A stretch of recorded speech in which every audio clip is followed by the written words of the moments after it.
Hello and welcome back to another blaster review video for the channel. My name is Luke Triton and today I am covering the BuzzBee Sentinel. This is the very first blaster review video I've done on my channel that isn't a Nerf brand blaster. This is something very special. Now some people might recognize this straight away and some people might not really care for this. So here's the story. BuzzBee released this blaster back in 2015 and it was received very well. But it's not exactly common, especially these days. If you were to try and find one online, you would have to spend a pretty penny in order to get one of these. I got this one at Foam Fest, which was insanely lucky, especially for the price they were selling them at. I got myself one, but thinking back, I kind of wished I grabbed two. The guy who was actually selling these had 3 for sale, and all brand new in box, all completely looked after, very good condition. And I think the greedy side of me could have gone for all 3 because, again, these were crazy cheap. But at least I can now say I have one of these. So the remarkable thing about this blaster is that I can take this out of the box without damaging the box. So if I move a little bit closer to show you what I mean, you can see here and somewhere up the front as well, there are twist ties that keep the blaster in place. And the same goes for the magazine. And if I try and tilt this, the lighting's not going to be the best thing ever. But somewhere by the... oh, you can't really see it. About there, yeah. So there, behind the handle, those are the darts. They are mint sealed in the box and they will live there forever. I am not really someone who cares for keeping boxes for stuff, but I understand the value of this thing. So I'm going to keep this as pristine as possible. And it's not going to be in this state where it's never going to be fine because I'm obviously going to be doing this video. But it's something I just have to do this video on because it's such an amazing blaster. So, let's get started. So here it is out of the packaging just before we move on to look at the blaster itself. There are the darts. It's still covered in a bit of dust because this thing is a number of years old. But yeah, it's a very easy thing for me to take out. Here are the twist ties. It's something I'll probably mention near the end of the video too. But I love the fact that this is how it was packaged because, again, with how this blaster's kind of grown up to be in the position it's in today, you could take it out, have fun, put it back in the box and look after it because you don't need to tear the box up. And of course, when the toy has the box, it's a lot more valuable. So with that out of the way, let's actually have a look at the blaster itself. So here is the blaster itself out of the box in my hands, and this is quite the something to actually hold. So this is, again, a very interesting blaster given its history, but straight away when you look at it, it's not that crazy complicated. The shell has some nice details on it. It's nothing really too complicated again.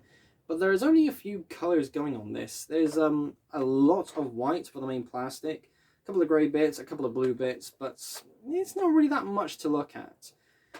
However, there is something I really would like to point out. First of all, this is a lever action blaster. That will never get old. It's very cool indeed. The lever in particular is very special. Now, this might not be the easiest thing to hear, but that's metal. The lever action handle is die-cast metal. That is incredible. I don't know of any blaster from any company anywhere who has done such a thing like this. Now, with the Adventure Force Pro blasters, they have metal barrels, and that makes sense, but something, an external component like this, I've never seen that before. And when I held this for the first time before the video, I was just astounded. I was like, oh my god, that's just amazing. That's such a cool thing to have. So the blaster itself is actually still quite nice. Again, that's its own thing. I mentioned the details earlier. But one thing that's kind of funny to me is this side has all of the details on it. Well, the details in the sense that there's no legal guff. That's all on this side about there. The sticker's on this side too. But when you hold it in your shoulder, this side is normally the decorated side, at least with Nerf blasters. So I thought that was just a bit funny, nothing really to complain about, but it was a cool thing to kind of point out. Now then, let's move on to the magazine. The included magazine is this. It's an 8 darts magazine. Very interesting capacity, better than 6, I suppose. But yeah, it's interesting the fact that we got an 8 dart magazine. I don't know why that particular number. May as well go a little bit further and go into 10, but I don't know. I do love the fact that this also has a sticker on the side that shows you how to use it. if you've been in the hobby for more than a day, you should know how to use magazines. But yeah, I do like that as a thing. So first of all, let me move that over there to prime. There we go. Lovely, lovely. And we put this in. Perfectly smooth. Just before I actually may as well do this now and then talk about this next point, that little button there, that is the magazine release catch. Now this is another first for this blaster where I've not seen a magazine release catch like this before. I suppose that makes sense on the basis that if you're going to reload it, you can just grab the magazine and then press the magazine release catch kind of at the same time. But I have done this a few times and, well, it's weird because you have to push upwards and pull downwards at the same time. It's not bad once you get used to it, but the first few tries might be a bit finicky. Now we're going to move on to more magazine stuff just before we do a firing test. First of all, with compatibility. An 18 dart stick magazine is perfect. Look at that. It's stupidly wonderful. And honestly, holding onto the magazine is a lot better than using the full grip up here because, again, the positioning of things is really weird. This is actually quite a thin blaster. I mean, that's the magazine there, and it's almost as wide as the blaster itself, which is kind of insane. But yes, it still works perfectly fine. You want to see something even crazier? You're going to love this. So I did this on a previous take, and you're not ready for this, okay? So because of the magwell is as it is, there's nothing interfering with any kind of bumps or any other details that a magazine may have. So technically, you could use a drum. And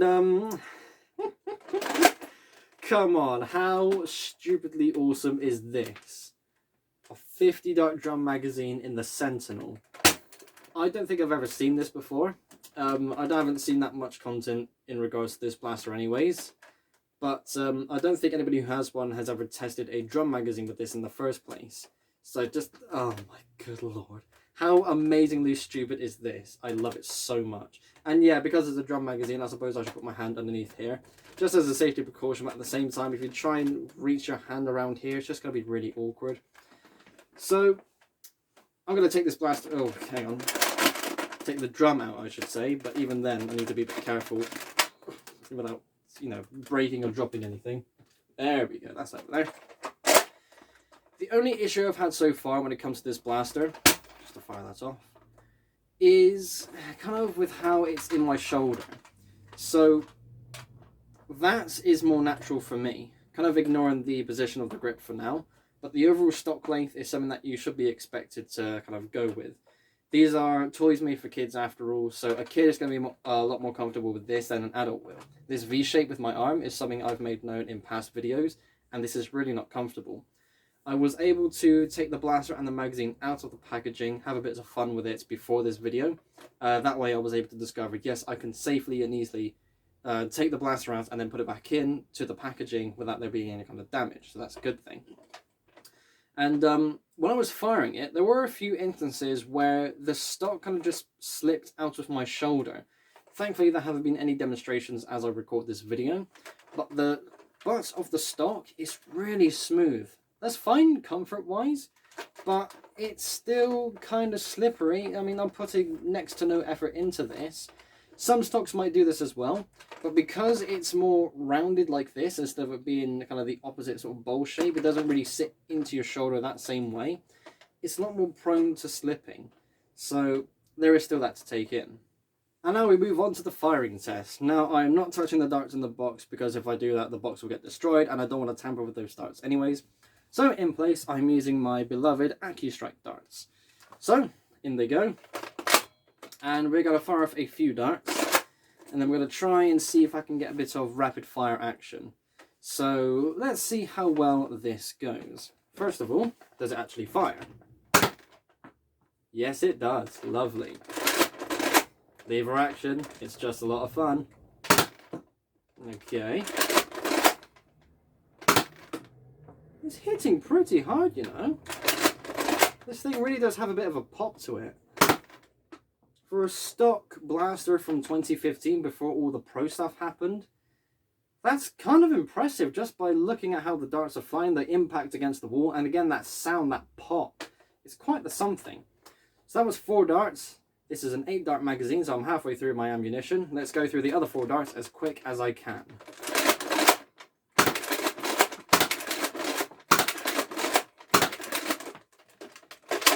That is just wonderful.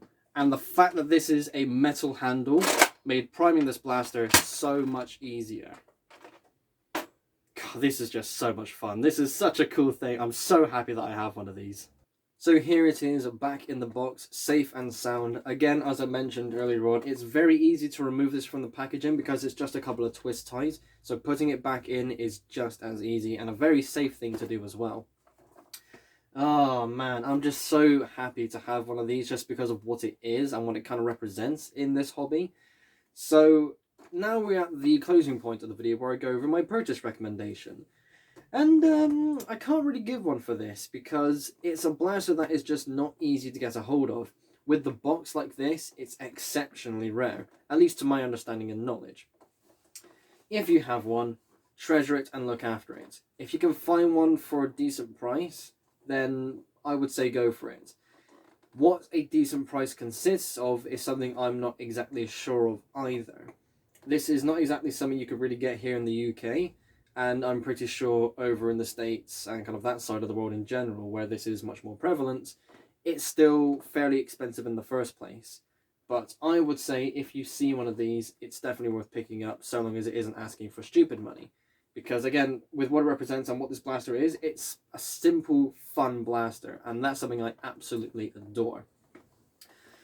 So that is it for this video. Thank you all ever so much for watching. Make sure you keep an eye on my community tab for polls and updates. Make sure you are following me on my Instagram and Flickr pages. Make sure you join my Discord server to join in with other like-minded fans of LEGO Trains and Nerf. Be sure to like and subscribe if you haven't already. I will see you all in the next episode. Bye-bye.